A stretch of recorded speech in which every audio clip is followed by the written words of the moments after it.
iPhone common issue.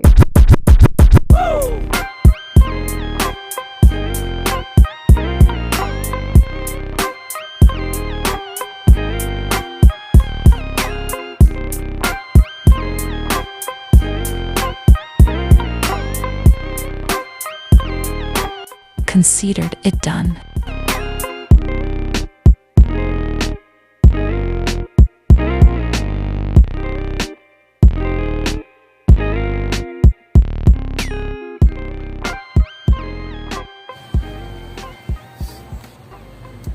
Palitan din yung battery mo.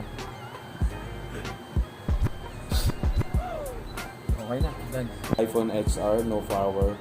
Okay, sir, ano po ba ang nangyari dito sa iPhone na to?